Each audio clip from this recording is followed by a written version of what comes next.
I'm here to introduce our next speaker, Michael Pregent.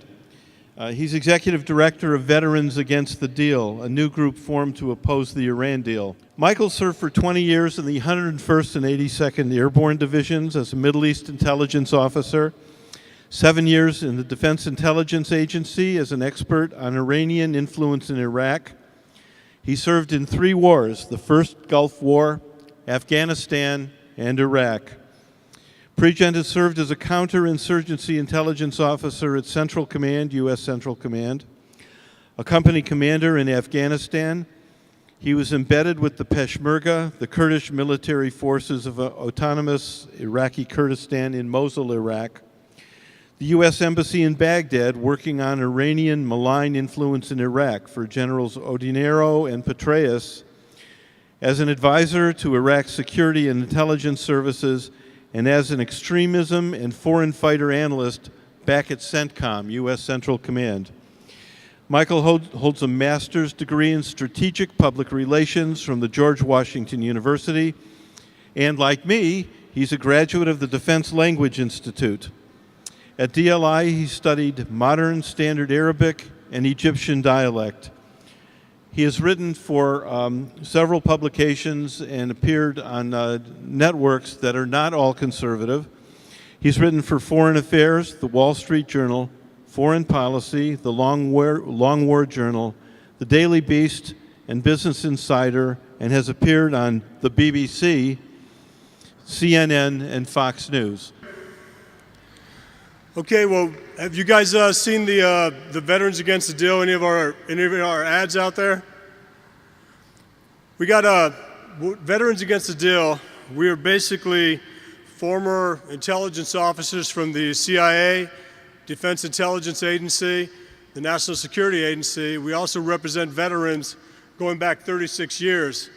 We represent the voices that President Obama tried to squash at his American University speech, where he said, if you're against this deal, you're either a warmonger, you're an ideologue, or you're illogical. Well, we heard that and we said, well, you know, the military, we're the last people that want to go out and fight wars. We're trained to prevent wars and we're trained to win wars. We don't sit around thinking about how we can get into one. So we went ahead and we put this organization together. And we have officers going back 36 years, soldiers, NCOs, and officers who know this enemy very well. And when we started looking at the Iran deal, we started seeing there were some key individuals that were being delisted. And delisted means taken off sanctions, means being rewarded. So we started putting together this group. And we got Staff Sergeant Bartlett. Staff Sergeant Robert Bartlett joined the military at the age of 30 after 9/11. Knowing he was going to go into a combat zone. Sergeant Bartlett his vehicle was hit by an Iranian explosively formed penetrator. It's a weapon the Iranians introduced to their Shia militia proxies in Iraq that was designed to defeat our upgraded armor vehicles called the MRAPs. Basically, after Al-Qaeda had basically blown us up with IEDs, we introduced up-armored Humvees and up-armored combat systems, and the Iranians said, we have a weapon that can hurt Americans. It's called the explosively formed penetrator. The very same individuals that introduced that weapon are responsible for the death of over 500 Americans and the maiming of thousands somehow made it onto this Iranian nuclear deal. Makes no sense. They were last-minute concessions by our negotiating team. The reports we're hearing out of Washington, D.C. is at the end of this thing, there was such a push to make this thing happen that the Iranians could bring a list of 20 individuals, give it to our negotiators, and they would say, sure, no problem, we'll take it. Veterans Against the Deal know who these individuals are. They're responsible for the deaths of Americans going back all the way to the Beirut bombing.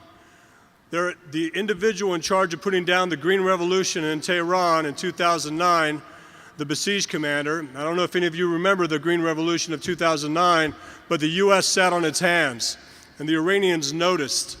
And the man responsible for putting down this democratic movement somehow found his way onto the Iran deal, and his sanctions have been removed as well.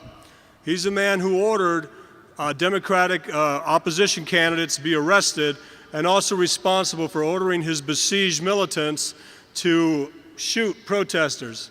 Do you remember the woman wearing the green shirt when she was shot in the chest? That man somehow came off sanctions. So what we're looking at the non-nuclear concessions made in the Iran deal, and we have secured meetings with key Democrat senators to include Senator Manchin out of West Virginia, Senator Bennett out of Colorado, Senator Cardin out of Maryland, and we're looking at other senators to actually go in and give them a brief. First off, this deal does nothing to keep Iran away from a bomb.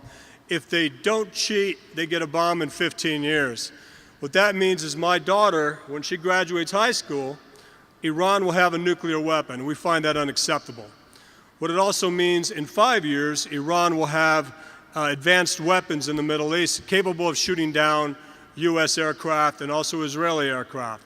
What it means in 8 years is Iran will have the capability to deliver a peaceful weapon on top of an intercontinental ballistic missile. We don't think any of that makes sense. So we've got a really good brief, former intel guys, former military guys over the last 36 years that we'll present to these Democrat senators.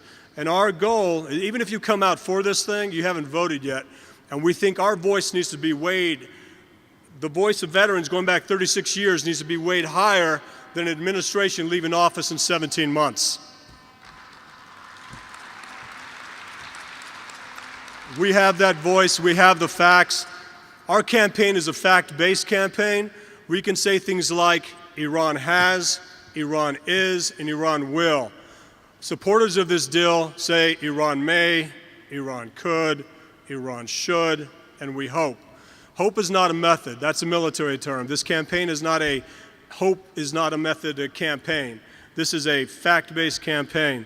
So we intend to go in with a list of individuals that I think even supporters of the Iran deal can say these guys should not have been delisted. Sanctions should not have been taken off of these individuals, should not have been taken off of these institutions.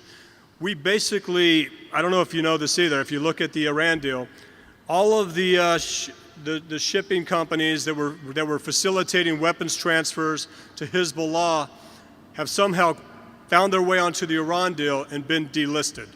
No longer sanctions on those things. There are so many concessions here that we think we can give Democrats a principled no vote on the Iran deal by simply going back to the president and saying, Mr. President, I cannot vote for this deal as long as these 10 to 15 guys are on this deal. Now I know a lot of you want us to focus on the nuclear issue. We are. We're focusing on the nuclear issue, but what we know about this country, that if the president takes off any of these individuals or institutions, Iran will consider it a breach, and Iran will kill the deal. That's our strategy. Give Democrats a principled no vote by taking to President a list of options that we'll vote for this if you take these guys off, knowing that any of those individuals, we present them, if they come off, like Qasem Soleimani, responsible for the death of 500 Americans and the maiming of thousands, like the Basij commander, responsible for putting down the Green Revolution. And more importantly, if Iran's seeking a peaceful nuclear program, why did 13 of its top generals responsible for its illicit nuclear program, why did they come off sanctions? That's what we're focused on. And thanks for your time. We're going to keep the fight going for a while. Thank you.